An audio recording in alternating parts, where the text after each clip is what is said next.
Welcome everyone. I am Dr. Sadhna Paliwal and this is our culture canvas.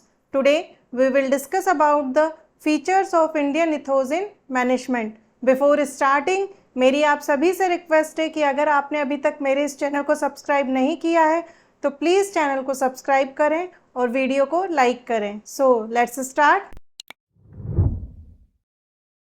Indian ethos in management की series में हमने previous lecture में meaning and definition of Indian ethos in management and the basic principles of Indian ethos in management के बारे में discuss किया था.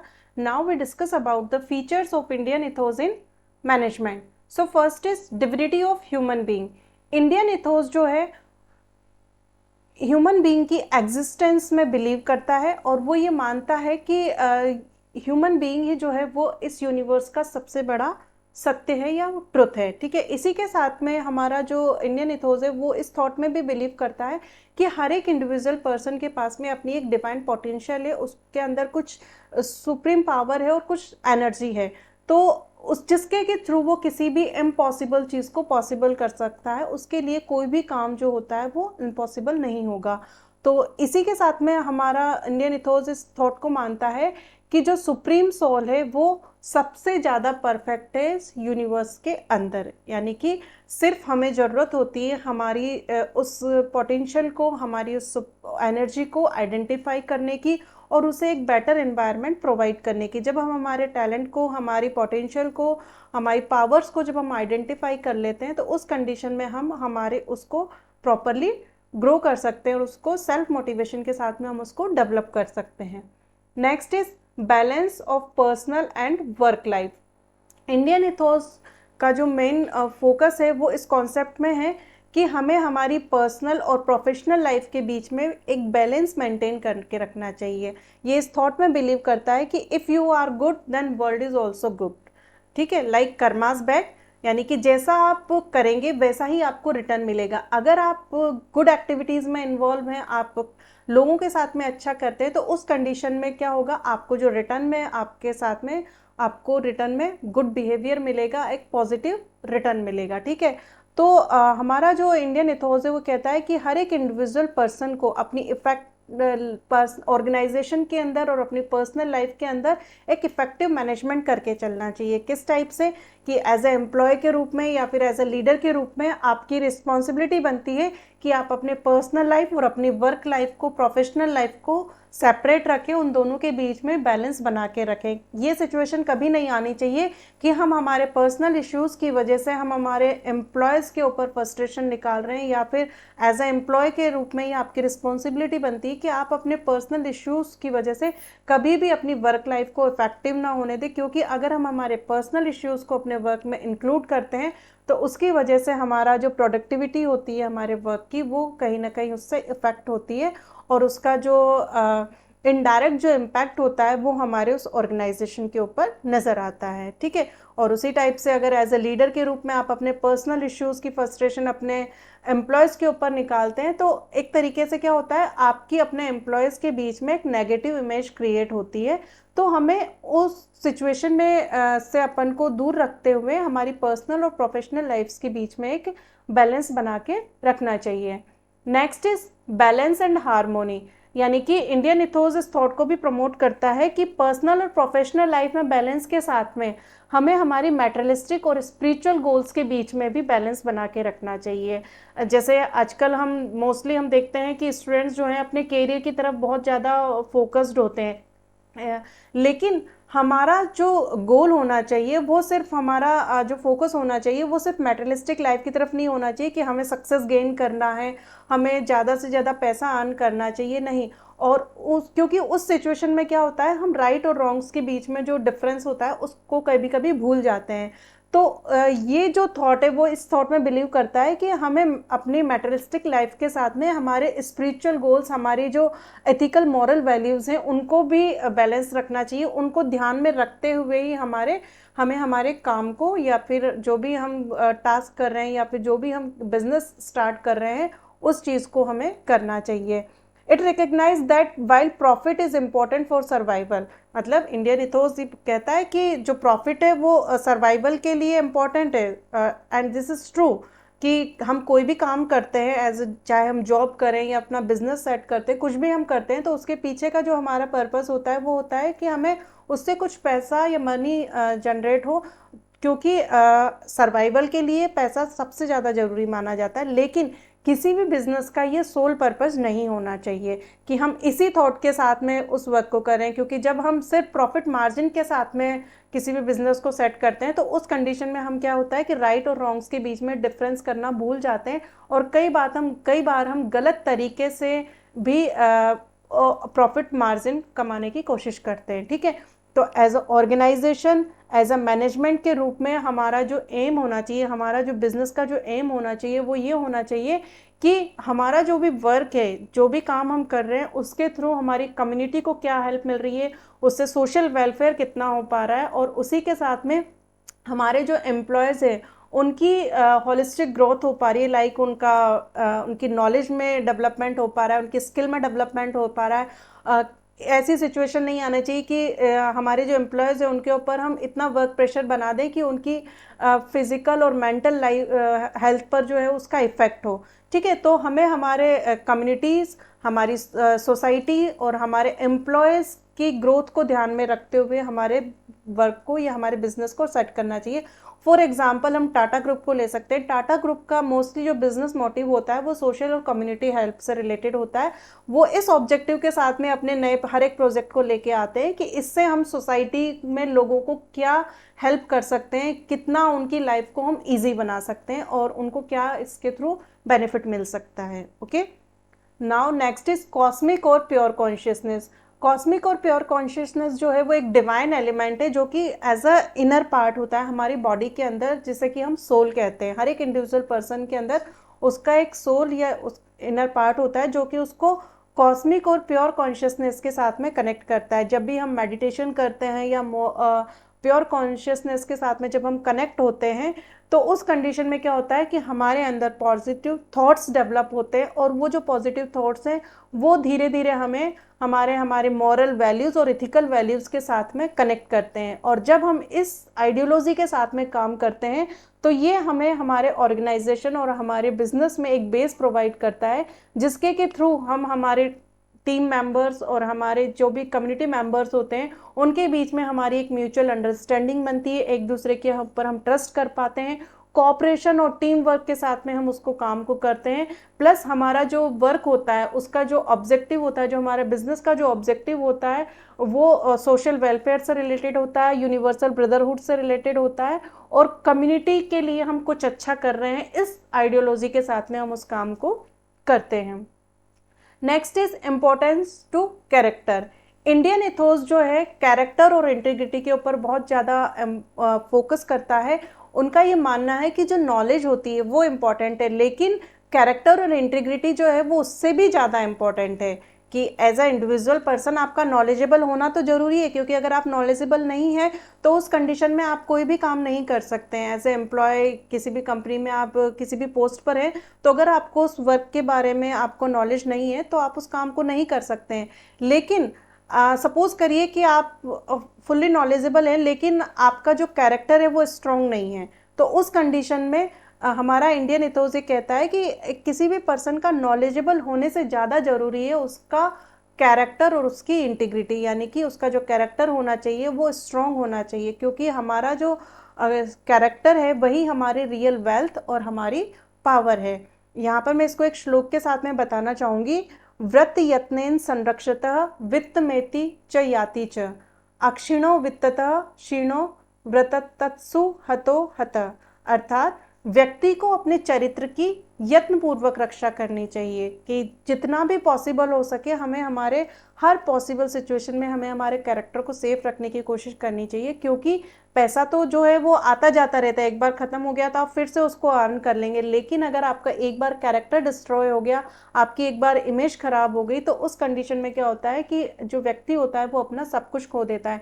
क्योंकि धन के अभाव में अगर हमारे पास में कम पैसा है तो हम फिर भी सर्वाइव कर सकते हैं, अपनी ज़रूरतों को थोड़ा सा मिनिमाइज कर देंगे, ठीक है। लेकिन अगर एक बार हमारा कैरेक्टर डिस्ट्रॉय हो गया तो उस कंडीशन में जो पर्सन होता है वो एक डेड ह्यूमन बीइंग की तरह होता है, एक मृत प्राणी की तरह वो हो जाता है। तो इस वजह से किसी भी ऑर्गेनाइजेशन के अंदर, चाहे आप एज अ लीडर हो या आप एज अ एम्प्लॉय के रूप में हो, किसी भी पोस्ट पर आप वर्क कर रहे हो, आपका जो कैरेक्टर होना चाहिए वो एक स्ट्रॉन्ग कैरेक्टर होना चाहिए, क्योंकि आपका कैरेक्टर ही आपकी कम्युनिटी में आपकी आइडेंटिटी को रिप्रेजेंट करता है। Next is whole man approach. Indian thoughts जो है होल मैन अप्रोच में बिलीव करता है। होल मैन अप्रोच किसके थ्रू? आपका नॉलेज ऑफ क्रिएशंस, यानी कि फॉर एग्जांपल लाइक रिसर्च, किसी भी नए टास्क के थ्रू आप नई थॉट्स को, नई नॉलेज को जनरेट कर रहे हैं। कॉस्मस यानी कि प्योर कॉन्शियसनेस के साथ में आप पॉजिटिव एनर्जी के साथ में काम करना, plus internal relation between spiritual और मेटेरियलिस्टिक लाइफ, यानी कि जो भी आप काम करते हैं, ठीक है, आपका जो भी वर्क है उसके बीच में आपको अपनी स्पिरिचुअल लाइफ और मेटेरियलिस्टिक लाइफ के बीच में आपको बैलेंस बना के रखना। फॉर एग्जांपल जैसे एज अ ऑर्गेनाइजेशन आपको ये कंपलसरी होता है, हमारा ये फर्स्ट रिस्पॉन्सिबिलिटी बनती है कि हम जो भी वर्क करें उसके थ्रू वो हमारे इथिकल और मॉरल वैल्यूज से रिलेटेड हो, और उसमें सिर्फ हमें प्रॉफिट मार्जिन को ध्यान में नहीं रखना चाहिए, इवन हमें सोसाइटी और कम्युनिटी डेवलपमेंट को ध्यान में रखते हुए उस वर्क को करना चाहिए।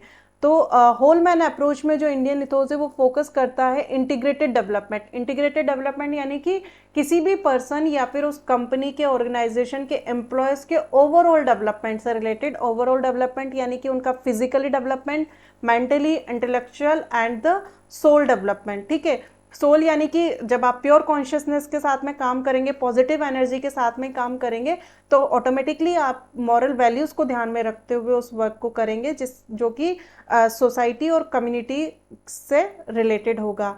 और अगर आपका ब्रेन जो है वो प्योर कॉन्शियसनेस और माइंड पर आपका कंट्रोल है, आप प्रॉपर एनर्जी के साथ में काम करते हैं, तो उस कंडीशन में आपका जो वर्क होगा वो, उसका जो प्रोडक्टिविटी होगी वो एक गुड प्रोडक्टिविटी या फिर ग्रो के रूप में वो हमें नजर आएगा। ठीक है, Indian ethos recognize that the persons inner resources, यानी कि हमारा जो इंडियन एथोस है वो किसी भी ह्यूमन बीइंग के इनर रिसोर्सेज लाइक उसके विजडम्स, उसके इंट्यूशंस और उसके कैरेक्टर को ज़्यादा इंपॉर्टेंट मानता है other than the external resources like money and machines. क्योंकि मनी से आप फैसिलिटीज़ प्रोवाइड करवा सकते हैं, मशीन्स के थ्रू आप चीज़ों को, किसी भी वर्क को ईजी कर सकते हैं, लेकिन जो हमारा एज अ इंडिविजुअल पर्सन के जो इनर रिसोर्सेज होते हैं, यानी कि उसके जो विजडम्स होते हैं, उसके जो थॉट्स होते हैं, उसका जो कैरेक्टर होता है, वो किसी भी वर्क को करने के लिए सबसे ज़्यादा इम्पॉर्टेंट होता है। क्योंकि न्यू आइडियाज़ जो होते हैं, किस इंट्यूशंस के साथ में आप उस काम को कर रहे हैं, वो आपकी पॉजिटिव थॉट्स और इनर रिसोर्सेज के थ्रू ही डेवलप हो सकते हैं। Next is work is worship. ठीक है, यानी कि कर्म ही पूजा है। ये जो थॉट है वो हमारे कर्म योग से रिलेटेड है और बेसिकली ये भगवत गीता से लिया गया है। तो इंडियन इथोस इस फैक्ट में बिलीव करता है कि कोई भी जो वर्क होता है वो वर्थी और ऑनरेबल होता है, यानी कि कोई भी काम हम ये कह सकते हैं कि बड़ा या छोटा नहीं हो सकता। हमें इस सोच के साथ में उस काम को नहीं करना चाहिए किसी को भी कि अरे यार ये काम छोटा है, ये मैं इसको नहीं कर सकता हूँ, ठीक है, कि मेरे पास तो इतनी डिग्री है, मैं इस काम के लायक नहीं हूँ। नहीं, कोई भी काम बड़ा या छोटा नहीं हो सकता है। तो इसी वजह से हमारे यहाँ पर ये माना गया है कि वर्क इज़ वर्शिप जो है ये गाइडिंग प्रिंसिपल है हमारे इंडियन इथोस का, जिसमें ये कहा गया है कि कोई भी काम जो होगा, अगर आप उसको पूरे स्किल के साथ में, डिवोशन के साथ में, पूरे डेडिकेशन के साथ में आप उस काम को करते हैं और इस थॉट में बिलीव किए बिना कि हमें इसका रिजल्ट क्या मिलेगा, यानी कि आपको उसके रिजल्ट के साथ में विदाउट अटैचमेंट के साथ में अगर आप उसको काम करते हैं, तो उस कंडीशन में वो जो काम है वो आपका क्या होगा, एक वर्शिप की तरह होगा, पूजा की तरह होगा। जैसे भगवत गीता में कहा गया है ना, कर्म करो फल की चिंता मत करो, कि यानी कि एज ए इंडिविजुअल पर्सन आपकी रिस्पॉन्सिबिलिटी बनती है कि आपका फोकस सिर्फ अपने काम करने पर होना चाहिए, अपनी लर्निंग पर होना चाहिए, उसके रिजल्ट पर नहीं होना चाहिए। क्योंकि जैसे एफर्ट्स आप लगाओगे रिजल्ट आपको रिटर्न में वैसा ही मिलेगा। तो हमें सिर्फ हमारे काम करने पर ध्यान देना चाहिए। Next is duties and responsibilities. It means निष्काम कर्म या फिर सेल्फलेस वर्क। ये जो थॉट है ये भी कहीं ना कहीं हमारे कर्मयोग और भगवत गीता से ही रिलेटेड है। और इंडियन इथोस जो है एंशिएंट टाइम से ही ड्यूटीज़ एंड रिस्पॉन्सिबिलिटीज़ के ऊपर बात करता है, ना कि राइट्स के ऊपर। वो कभी इस चीज़ में बिलीव नहीं करता कि हम ये कहें कि हमारे ये राइट्स बनते हैं। इवन हम हमेशा ये बात करते हैं कि ये हमारी रिस्पॉन्सिबिलिटी है। लाइक जैसे हम कहते हैं ना, एज अ फैमिली मेम्बर अगर आप सबसे बड़े हैं तो आपकी कुछ मॉरल रिस्पॉन्सिबिलिटीज़ बनती है अपनी फैमिली की तरफ। तो ये क्या होती है, हमारी ड्यूटीज़ और रिस्पॉन्सिबिलिटीज़ होती हैं। उसी टाइप से एज अ ऑर्गेनाइजेशन में एज अ लीडर की पोस्ट पर अगर आप हैं तो उस कंडीशन में एज अ लीडर के रूप में आपकी कुछ अलग रिस्पॉन्सिबिलिटीज़ होती हैं, और एज अ एम्प्लॉय के रूप में अगर आप हैं तो उस कंडीशन में आपकी कुछ मॉरल रिस्पॉन्सिबिलिटीज़ होती हैं। तो बेसिकली हमारा जो ड्यूटी और रिस्पॉन्सिबिलिटी वाला जो ये कॉन्सेप्ट है वो आपके कर्म योग से रिलेटेड है, और ये कहीं ना कहीं किसी भी इंडिविजुअल पर्सन को एथिकल वैल्यूज़ की तरफ इनकरेज करता है कि वो हमें हमें हमारी मॉरल वैल्यूज़ और हमारे एथिक्स से वो कनेक्ट करता है, जिसके के थ्रू क्या होता है कि हम सेल्फ मोटिवेट होते हैं। क्योंकि जब हमें इस चीज़ के रियलाइजेशन होता है, कि जब हमें इस चीज़ के बारे में पता होता है कि नहीं ये हमारी रिस्पॉन्सिबिलिटी है, मॉरल रिस्पॉन्सिबिलिटी बनती है, तो उस कंडीशन में हम क्या करते हैं, अपने आप को सेल्फ मोटिवेट करते हैं उस काम को करने के लिए।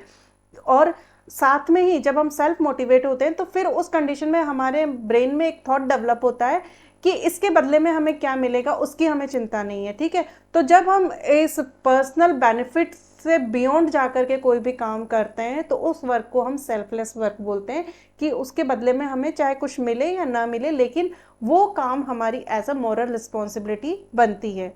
फॉर एग्जाम्पल, जैसे मान लीजिए कि किसी भी कंपनी में एज अ लीडर के रूप में आपकी रिस्पॉन्सिबिलिटी ये बनती है कि अगर आपके एम्प्लॉयज़ को कोई भी फाइनेंशियल प्रॉब्लम है या फिर कोई भी मेडिकल इशू है, तो उस कंडीशन में ये आपकी रिस्पॉन्सिबिलिटी बनती है कि हमें उसकी हेल्प करना चाहिए, ठीक है। ये नहीं सोचना चाहिए कि अब हमारा कुछ टाइम पीरियड के लिए वर्क लॉस हो जाएगा, एज अ एम्प्लॉय को हमें कुछ टाइम पीरियड के लिए लीव देना पड़ेगा। तो ये सोच हमें उस कंडीशन में उसको बाइकआउट करना चाहिए, ठीक है। Next is it always emphasize only on the duties and responsibilities, ठीक है। तो हमारा जो ये थॉट है सिर्फ किस पे बिलीव फोकस करता है, किसी भी इंडिविजुअल पर्सन की ड्यूटीज और रिस्पॉन्सिबिलिटीज की तरफ फोकस करता है कि आपकी अपने ऑर्गेनाइजेशन और अपनी सोसाइटीज के लिए क्या रिस्पॉन्सिबिलिटी बनती है। Next is excellence at work, यानी कि इंडियन इथोस जो है वो टोटल क्वालिटी मैनेजमेंट पे बिलीव करता है। और टोटल क्वालिटी मैनेजमेंट किसके थ्रू आएगा, आपके सेल्फ मोटिवेशन और सेल्फ डेवलपमेंट के थ्रू। फॉर एग्जांपल, जैसे मैंने बोला कि हर स्टार्टिंग में हमने डिस्कस किया था कि हर एक इंडिविजुअल पर्सन के अंदर अपनी कुछ पोटेंशियल पावर और उसके कुछ टैलेंट्स होते हैं।